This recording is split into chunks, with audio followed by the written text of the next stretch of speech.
Hare Krishna, everybody. Hi, it's me again. Yeah, since the last video we shot, things have been going. How can I say? My world is a much better world. Me and Andrea formed a relationship this time, and we have questions concerning the faith or anything I have questions with. Andrew tries to assist. In the period of time since last I spoke to you, I've decided a lot of things. Well, I haven't. Most of my decisions I try and based on what Krishna would want for my life, and I had decided that I did not want to be in this situation anymore. So I decided that I wanted to serve Krishna, and that's all I wanted to do, because this life that I was leading was a hard one, not one that I wanted to lead, and I decided that this world wasn't for me, and I decided that I wanted to go to serve Krishna and go to one of the monasteries, the one in Rondebosch, and yeah, this is the story behind what happened. Basically, when you start serving good, there's always opposition that tries to stop you.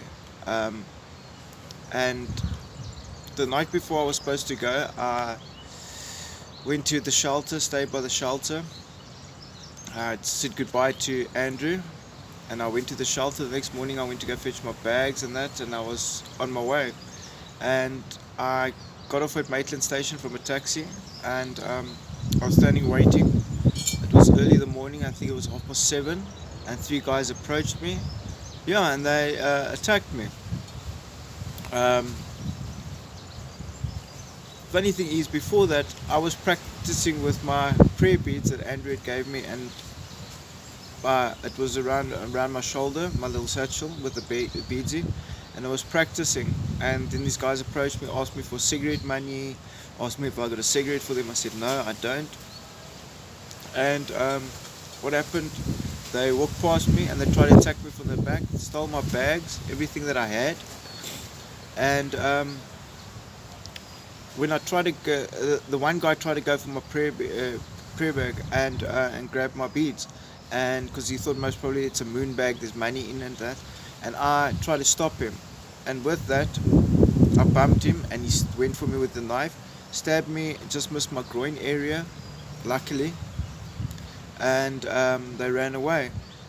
I was then sent to Somerset Hospital, where I met this lovely nurse who I told her about my story, what happened. She was intrigued about, she wanted to hear more about Krishna. Unfortunately, I never had any pamphlets that I've been handing out, because I've been doing that in Krishna service, handing out the pamphlets on Hare Krishna and the Guranga. And yeah, so I spoke to her, told her everything about it, and she was, and I just told her my story, and she was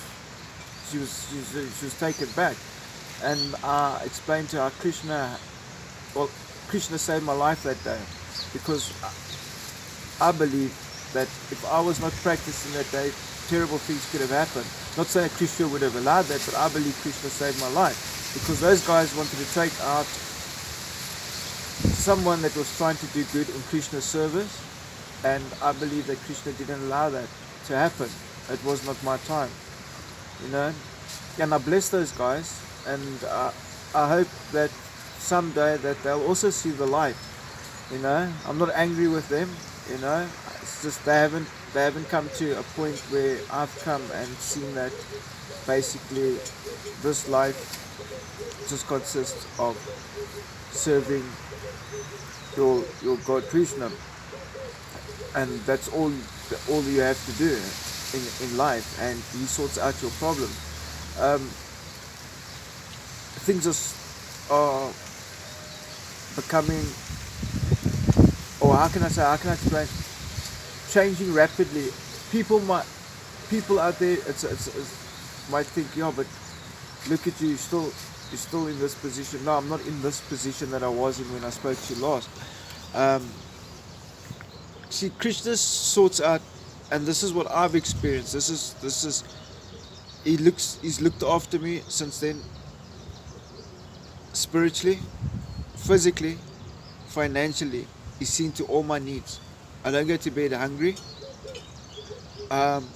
Every day, spiritually, I'm content, and he's shaping me and molding me into the man that I need to be for him and his service. And things are I'm not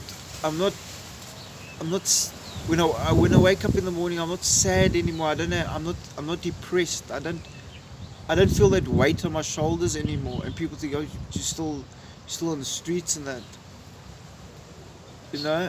and not for long, not for long.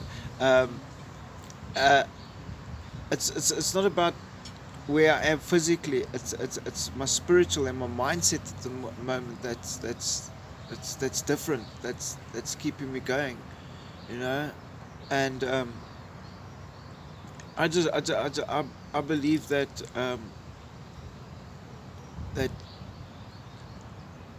and I pray that people come to this understanding that I've come to. It's life is difficult as it is, and us as people complicate it so much in our own understanding, and that's why I've tried to let go of my own understanding, and I suggest, and this is just a suggestion, because this is what I ask Krishna when I meditate and pray, for more of Krishna and less of me, because when there's more of us, we complicate everything. Life isn't as complicated as we make it out to be, but then we have to come in accordance to the our spiritual, and life becomes much more simpler. Yeah, and that's all I can say. That's all I can say. I don't know what to say, else to say.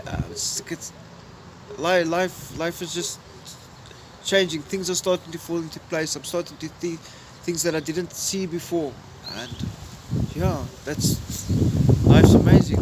Hare Krishna. Hare Krishna. Hare Krishna, Mr. Ramdas. Thank you so much, Bhakta Tony, for sharing your spiritual journey with us. It's very important that we all hear these things to encourage one another. So may Krishna bless you more and more. Hare Krishna.